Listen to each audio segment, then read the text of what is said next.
We're counting down the 10 pocket cruisers that prove you can truly live aboard under 30 feet. From tiny hulls with full standing headroom to compact classics built for wild ocean crossings, each boat on this list offers a surprising balance of toughness, comfort, and character. Whether you dream of escaping for a weekend or making the sea your permanent home, these small legends earned their place for a reason. Let's begin with number 10. Flicka 20 is where the idea of a floating cottage becomes real.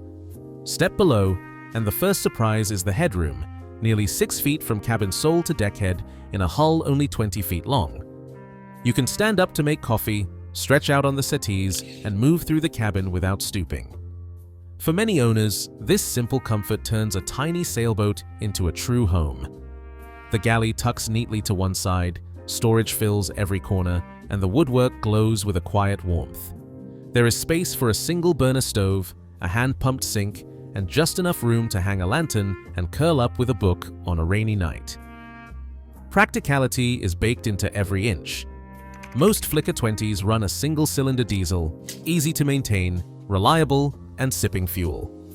Annual costs stay low, and if you ever decide to move on, these boats hold their value and sell fast. It is rare to see a Flicka 20 linger on the market. For someone craving a life afloat without the burden of a big boat, this is the smallest space that truly feels like home. Westerly's 22, 25, and pageant models carry the spirit of the British coast in their bones. They feel solid underfoot, with hand-laid fiberglass, hulls often thicker than you would expect, and a weight that reassures when the wind pipes up. Owners and surveyors alike call them overbuilt by today's standards, with decades of stories about groundings and hard knocks shrugged off with little more than chipped paint.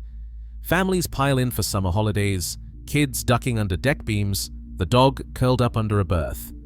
The dinette layouts are famously roomy for a boat under 26 feet, with space for games, meals, and wet jackets drying by the companionway. There is a certain plucky charm in every Westerly. The cabins are quirky, sometimes a little rough around the edges, especially on later pageants where cost-cutting meant the odd, unsanded surface or a wobbly locker door. Most issues are practical, check for leaks around the chain plates and port lights, and expect to reseal a few windows. But the hulls themselves are known for staying dry and strong, year after year. For anyone who wants a family-friendly cruiser with real character and a proven record of coastal adventure, these little British explorers deliver more than their size suggests.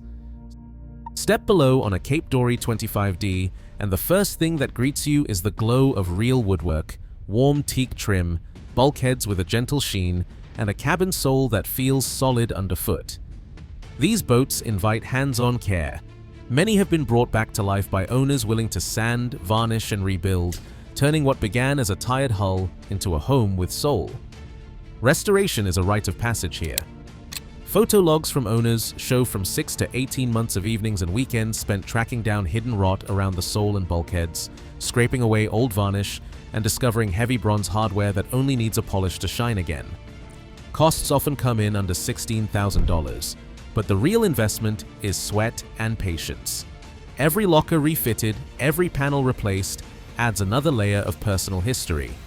The payoff is a space that feels handcrafted and honest, with every inch reflecting the owner's choices. For those who see the value in rolling up their sleeves and making a boat truly their own, the Cape Dory 25D offers a chance to live aboard something built with both tradition and heart. Pearson's Triton 28 was born in an era when fiberglass was still new, and nobody quite trusted it yet. So they built these boats thick, with solid, hand-laid hulls that often measure half an inch or more. Surveyors today still marvel at the layup, no core, just dense glass from waterline to keel.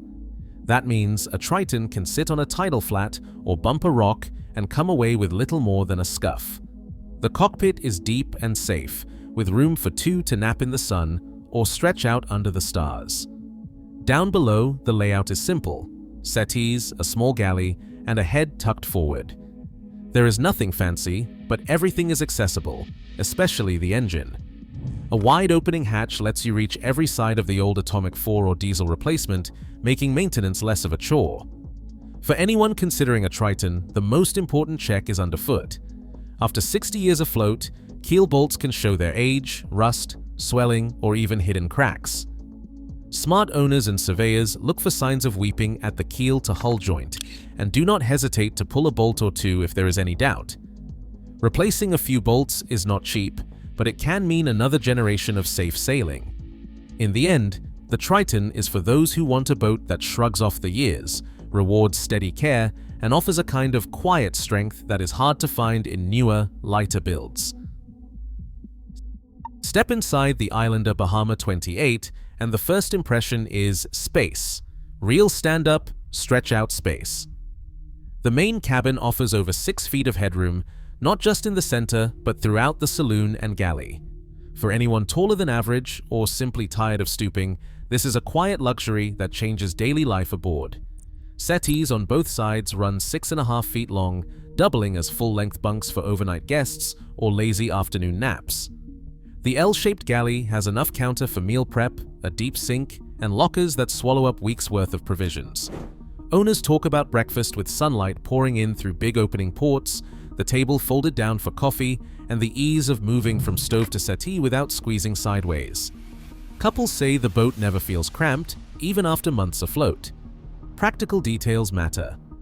The water tank holds 24 gallons, enough for several days at anchor. The cockpit is roomy, with space for friends or grandkids to join for sundowners. A moderate draft means you can sneak into shallow anchorages that bigger boats pass by.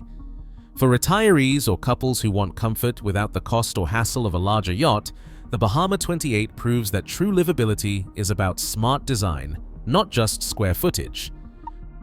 The Contessa 26 is the boat that changed what people believed a small cruiser could survive. Her narrow hull and deep full keel have carried sailors through some of the worst weather the North Atlantic can throw.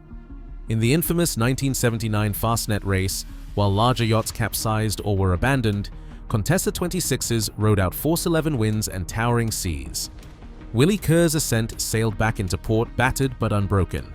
Her logs describe hours hove to with water breaking over the deck, yet not a drop in the cabin. Tanya Eby, just 18 when she began her solo circumnavigation, trusted her Contessa 26 to sleep through Southern Ocean gales. Her journal reads that she hove to quietly while she slept. The design's stubborn, forgiving motion has made it a favorite for soloists and blue water dreamers who value survival over comfort. There is a reason surveyors and old hands tell every Contessa buyer to check the rudder stock.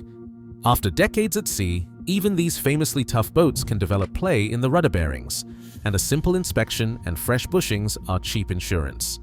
The keel-to-hull joint is another area that deserves a close look, but stories of catastrophic failure are almost non-existent.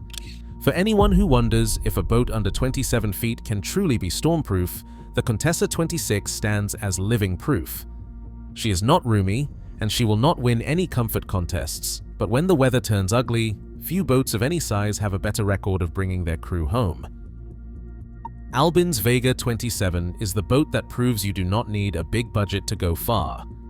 Matt Rutherford spent 310 days alone at sea in a Vega, circling both the Americas and Cape Horn, on a total annual spend of less than $14,000. His logs describe simple meals, home-built wind vane steering, and a 135-watt solar panel lashed to the stern rail. He reinforced the bow with steel, added watertight bulkheads, and patched gear with whatever he had. It was not luxury, but it was enough. Most Vegas sailing today are still owned by people who count every dollar.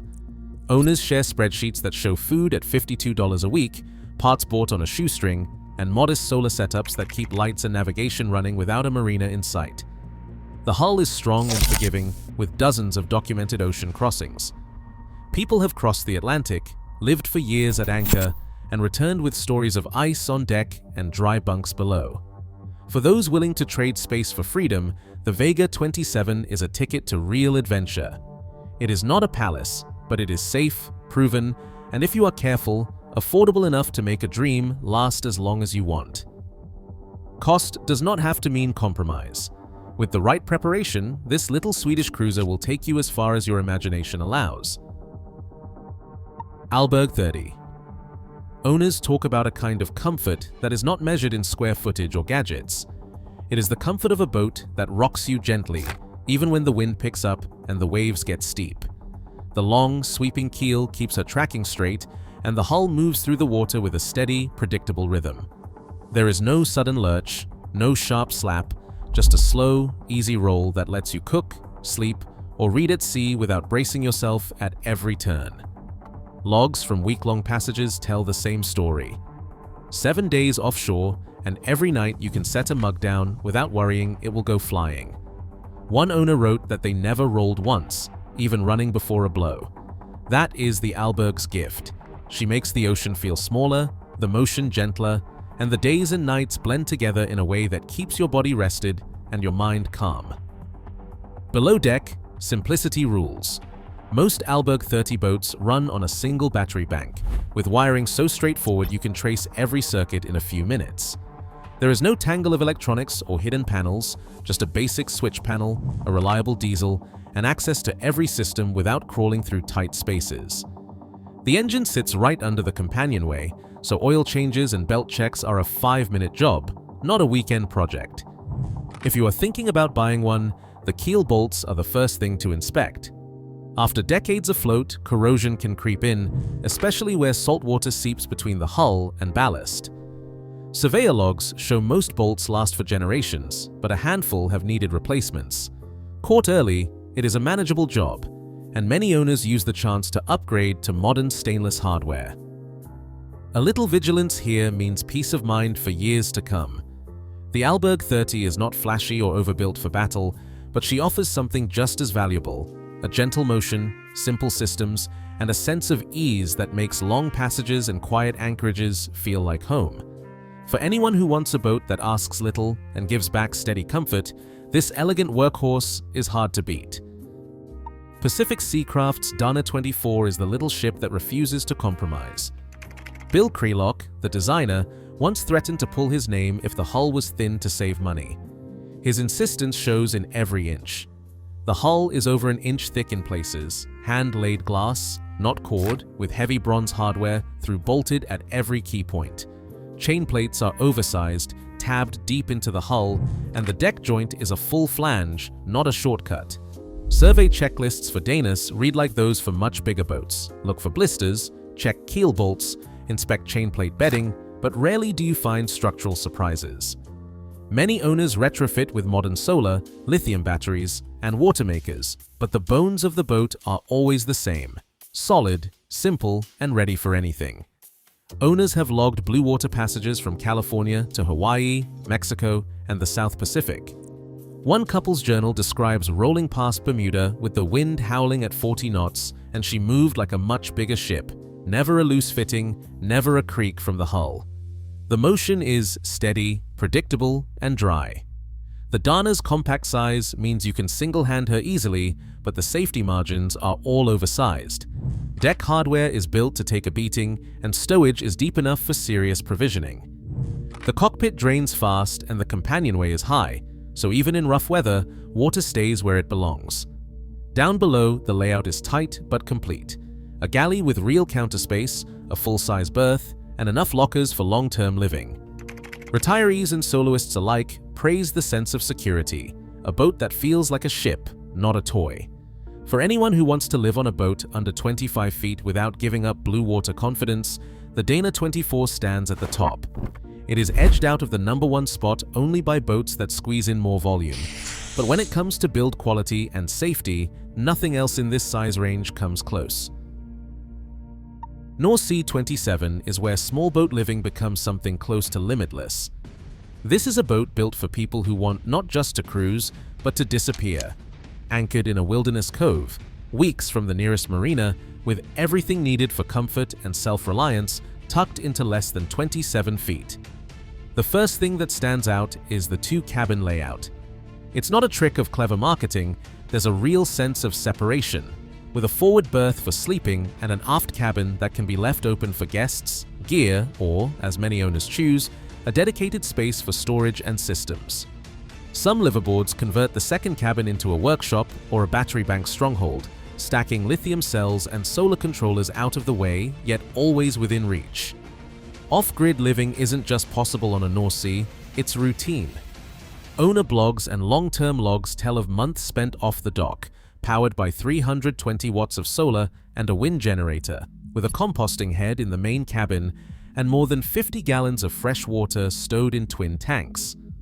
One couple anchored in the wilds of British Columbia described days spent foraging and fishing, their world measured in the slow rhythm of tide and sun.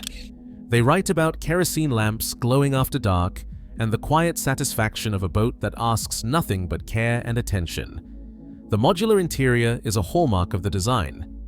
Unlike most boats this size, you can remove bulkheads, reconfigure bunks, or even haul the whole boat overland on a trailer.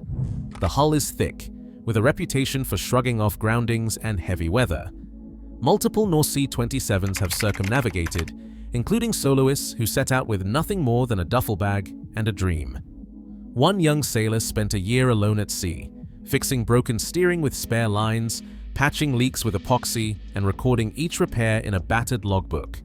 Through it all, the boat kept moving, never letting him down. For practical buyers, the checklist is refreshingly short. Check the bulkhead attachments, inspect the age and cut of the sails, and confirm the water system's capacity matches your needs. Beyond that, most systems are simple, robust, and easy to reach. The North Sea 27 isn't just another small cruiser, it's the apex solution for anyone who wants real independence, real space, and the freedom to live far from the crowd. In a world that values more, bigger, and newer, this little ship quietly proves that enough is plenty. Across all 10 pocket cruisers, one truth stands out. Real freedom isn't about size or luxury, it's about choosing what you truly need and letting go of what you don't. These boats prove that simplicity and self-reliance still matter, even in a world obsessed with more.